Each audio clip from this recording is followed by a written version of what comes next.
Audio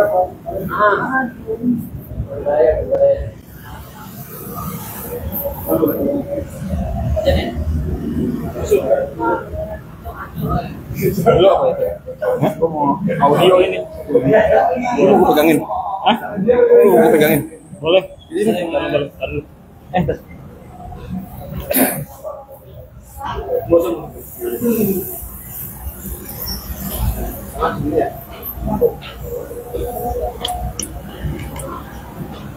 Mas boleh dikit, Mas. Mas boleh dikit. Dia berumah awaknya mana dia? Berumah awaknya.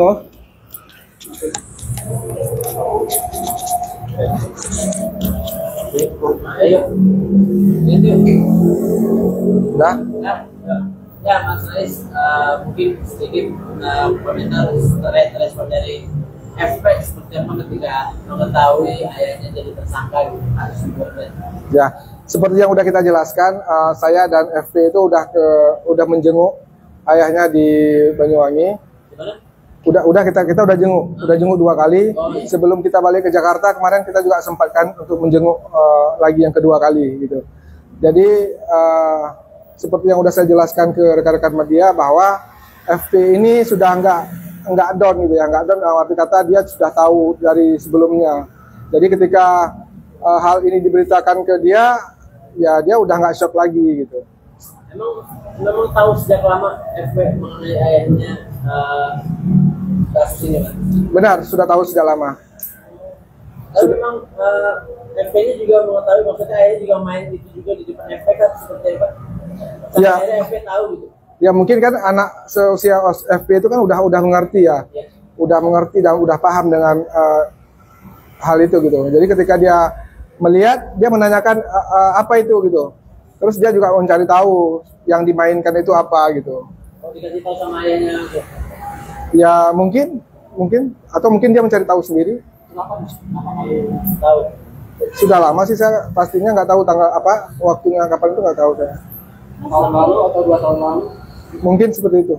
Waktu ayahnya diamankan, FP sendiri ada di rumah atau di mana? Waktu ayahnya diamankan itu, FP itu sama saya di Jakarta.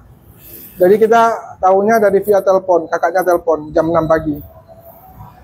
Mas, terkait kalau misalnya uang yang digunakan itu ada uang SP juga nggak sih? Ya, ada uang FP juga sih, Mas. Ya kalau itu saya nggak paham, nggak bisa menjawab ya apa ada uang.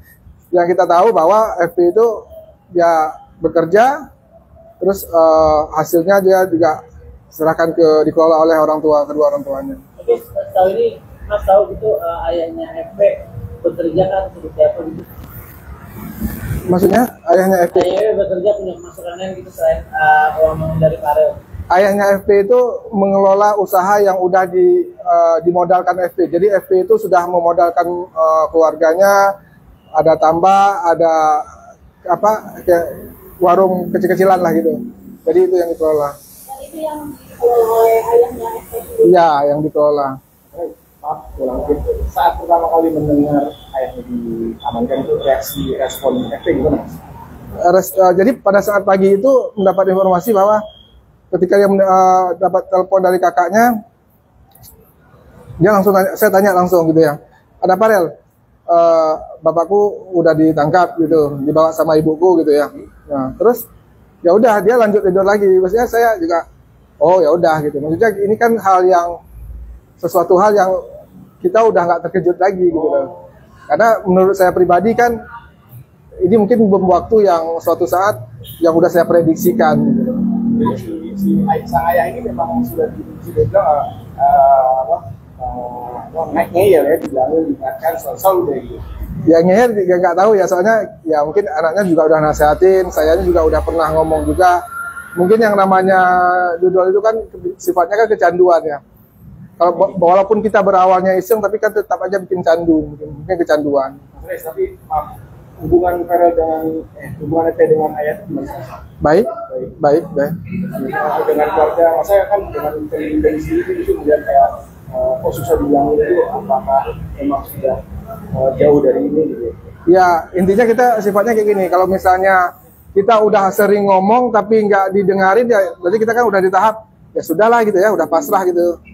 Untuk motif kejadian ini sudah mengganggu masih mengganggu kinerjanya FP sendiri. Kalau keganggu, ya pasti secara waktu keganggu. Yang harusnya kita melakukan aktivitas A, pada saat kita kembali ke Banyuwangi itu harusnya kan kita ada perpisahan di sekolah ya, ngisi acara di sekolah juga, terus ada berkarya juga, sehingga dengan adanya peristiwa ini, jadi kita keganggunya di waktu aja sih, kita harus ke Polres untuk menjenguk gitu. Tapi secara karya kita terus berkarya, nggak bikin Farel nggak semangat berkarya, nggak sih. Kalau waktu jenguk itu sempat nanya nggak sih polisi motifnya apa? Kenapa sih main banget, judi online banget gitu? Sempat ada omongan ya, Pak? Ya barang buktinya kan sudah ada sama kepolisian. Jadi memang tersangkanya ya judol. Maksudnya motif, kenapa dia senang alasan dia judi online? Kenapa? Motif. Oh, kalau masalah ekonomi sih enggak ya. Farel itu udah cukup lumayan ya, pendapatannya dia cukup lumayan gitu. Itu juga hobi kali ya? Ya mungkin bisa jadi berawal dari iseng ya, bisa jadi juga ya iseng sehingga bikin kecanduan bisa gitu. Bisa lepas. Saat FP sendiri jenguk sang ayah ada omongan apa gitu Pak? Pada saat FP jenguk sang ayah itu kan sama saya ya. Mereka kayak ya bercanda seperti ya. Tapi Farel tetap menasihati ya, mudah-mudahan setelah ini FP tetap menasihati bahwa semoga setelah ini bisa berubah, bisa jauh introspeksi diri lah ya. Gitu. Tapi ada omongan dari sang ayah, coba kapok jadi misal. Belum sih ya, belum ke situ ya. Mungkin next time mungkin. Ada kerugian mungkin dari habis berapa gitu sampai berapa puluh juta? Saya kalau soal nominal saya nggak tahu soal nominal. Tapi dari yang keluarga Eko sendiri memang ingin ngasih pelajaran atau ingin kayak melawan atau berusaha menghilangkan ini hukuman? Sejauh ini kita nggak kayak ngikutin proses dulu ya, proses hukum yang sudah berjalan ikutin aja dulu. Ya intinya ini kan sudah mutlak kesalahan beliau ya, mutlak kesalahan beliau ya, jalani dulu hukuman yang sudah ditentukan oleh pihak putusannya lah gitu. Jadi ngomongin buktinya apa aja?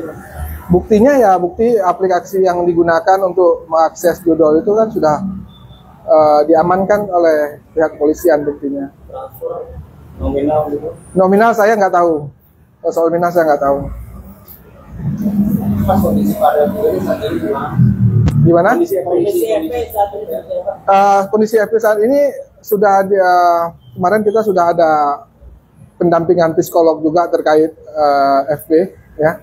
Terus dari hasil asesmennya, bagaimana hasil psikologisnya Farel sudah disampaikan ke saya, alhamdulillah baik. Cuman ada beberapa hal yang harus dalam perhatian khusus saya. Makanya FP ini sekarang sudah saya pindahkan sekolah ke Jakarta untuk mengoptimalkan pendidikan dan karirnya dia. Gitu. Jadi dengan beradanya dia di sini, dia lebih banyak bisa bertemu dengan teman-teman sekolahnya gitu loh. Bukan berarti pada saat dulu dia nggak optimal, karena dulu kan dia menggunakan kurikulum Merdeka. Kurikulum Merdeka itu adalah diperuntukkan untuk anak-anak yang punya bakat khusus dari pemerintah. Nah, akhirnya kepala sekolahnya Farel, Bunda Titin dari SMP Negeri 1 Celuring itu ngomong ke saya juga bahwa yang terbaik yang harus ditempuh Farel saat ini adalah pindah ke Jakarta. Itu. Sama siapa Mas di Jakarta? Sama saya dan ada keluarga saya juga. Kadang-kadang keluarga Farel juga suka datang. Jadi kita ya siapa aja yang datang dari keluarga gitu aja sih sebenarnya. Mungkin ada trauma, cerita-cerita ke Mas? Trauma sama sekali sih enggak sih, anaknya masih kayak biasa ya. Dia aktivitasnya positif banget Farel ini. Aktivitasnya kalau ada waktu luang dia main gitar, itu memang hobinya dia. Terus kalau sore hari dia biasanya jogging. Dia sekarang lagi senang banget sama jogging. Jadi menurut saya itu aktivitas yang cukup positif yang dia lakukan, sehingga dia nggak memikirkan hal-hal yang bikin dia down gitu. Ada cerita dari Farel mungkin ingin menjauh dari ayah kan? Enggak sama sekali. Dia nggak ada ngomong atau ingin jauh dari ayahnya, enggak sih. Cuma kembali lagi setelah dia menjalani hukuman ini, ya beliau bisa merenungi lah apa yang beliau lakukan selama ini itu kira-kira berdampak enggak ke anaknya atau ke keluarganya gitu aja sih. Mas ini kan bagi anak kecil kaget mungkin ayahnya lagi di maupun mungkin ada cerita-cerita nggak sih Mas? Kalau dibilang kaget itu kan seperti yang saya pernah ngomong seperti yang saya ngomong tadi ya, bahwa nggak kaget lagi karena udah tahu duluan. Ya ini prediksinya memang udah pasti terjadi kan kalau misalnya ini terus-terusan dikerjakan kan gitu. Yuk. Ya, Oke ya. ya, makasih, Mas. Yuk, makasih ya.